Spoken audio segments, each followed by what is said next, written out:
Blood ran down General Amara Washington's cheek, rope biting into her wrists as laughter from corrupt cops echoed in the woods, none of them realizing satellites were tracking her vitals. 3,000 soldiers, miles away, got the alert. Operation Righteous Storm was live, and those officers didn't know they'd just kicked a hornet's nest. But let's take a step back before we get to the revenge. Let me ask, where are you watching from? Drop your location in the comments.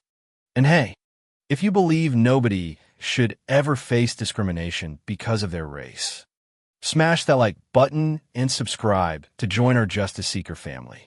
Now, here's how America's most decorated black female general fought the war of her life. General Washington stared out her temporary office window at Fort Benning.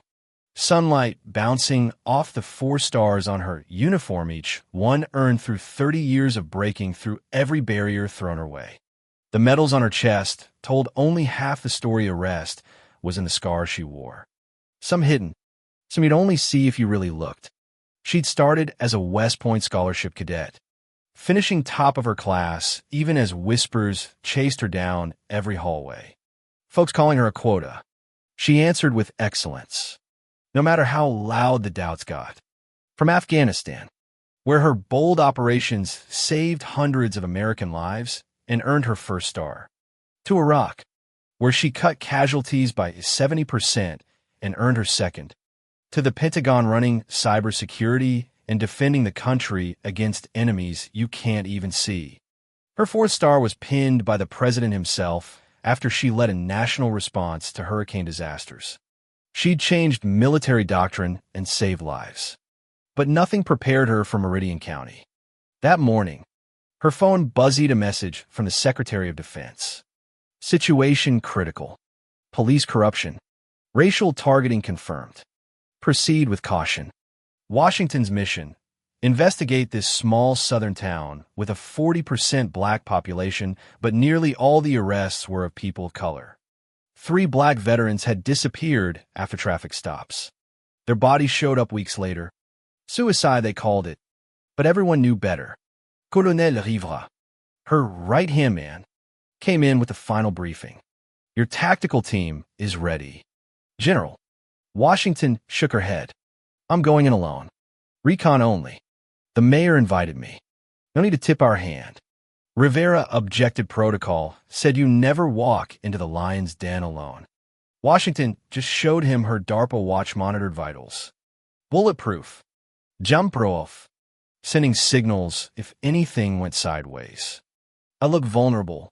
They'll drop their guard. She drove into Meridian in an unmarked sedan, instantly tailed by a sheriff's cruiser. The town was a southern postcard on the surface, white columns, American flags, and colonial architecture hiding decades of rot. The mayor greeted her with syrupy politeness and a handshake that never quite met her eyes. The police chief, Vernon Miller, was a wall of muscle whose handshake was more of a threat. Let me show you our new training facility tomorrow. General. Washington saw right through it. Remote location. Nobik ni sisklasik situp. Inside the chief's office. The real plan got set in motion.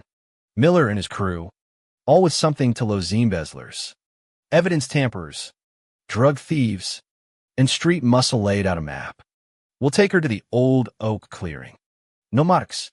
No evidence. They wanted to humiliate her. Maybe worse. And send a message that in Meridian County, no outsider, no matter how many stars, was going to change the system. The next morning, Washington drove toward the training facility, followed by a cruiser. Another appeared ahead. They boxed her in and pulled her out of the car. Fake charges. Planted drugs. No body cams. Weapons out. She stayed calm, giving her name and showing her ID. They grabbed her, zip-tied her, and as she noticed every face, every badge, her DARPA watch sent a distress signal straight to Fort Benning. Instead of the police station, they took her into the woods. Under a giant oak, Chief Miller strutted around her, spitting racial slurs, making it clear her stars meant nothing here. They took pictures, laughed, poured water on her, and degraded her for hours. What they didn't know was that every second was being broadcast by her watch audio. Location, even her vital signs. Back at Fort Benning, Rivera and his team watched the nightmare unfold in real time. The president authorized Operation Righteous Storm. Blackhawks were prepped. Special forces geared up.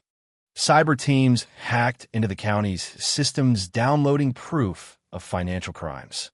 Fabricated arrest records. Emails detailing racist policies. It wasn't just about the General Anna Maria, it was about tearing down an empire of corruption.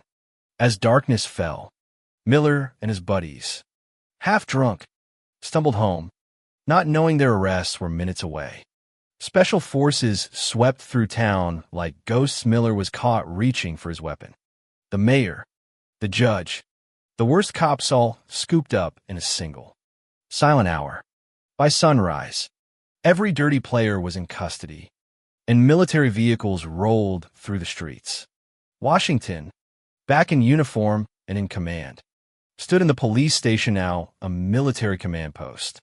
Residents gathered, their fear slowly turning to hope. She faced them head on. This is not just about removing bad actors. It's about rebuilding this system fair and equal for everyone. Evidence of decades of oppression came pouring in from citizens who'd never before felt safe enough to speak. It turned out Meridian's cancer ran into other counties, up into state offices, all connected by a special handling protocol database targeting successful black citizens. Even kids. Washington called in federal reinforcements. The investigation spread to 3 states, revealing one of the biggest civil rights scandals since the 1960s. The Senate Judiciary Committee demanded her testimony. With calm precision, she laid it all out: of corruption, the systemic racism, the database, the night tied to a tree. Across the country, reforms launched, departments investigated, police unions forced to reckon with reality. Back in Meridian, the transformation was more than legal. The old courthouse became a community justice center. The police station opened its doors, and new leadership reflected the community it served.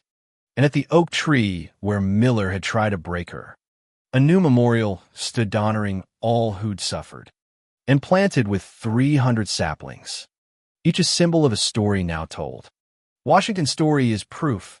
Justice sometimes takes time, and sometimes it takes sacrifice. She turned humiliation into evidence, and evidence into change. So let me ask you, if you saw corruption in your community, would you stand up and risk everything for justice? Como pido? Hit like if you believe systems can change, and subscribe for more stories that prove the fight isn't over.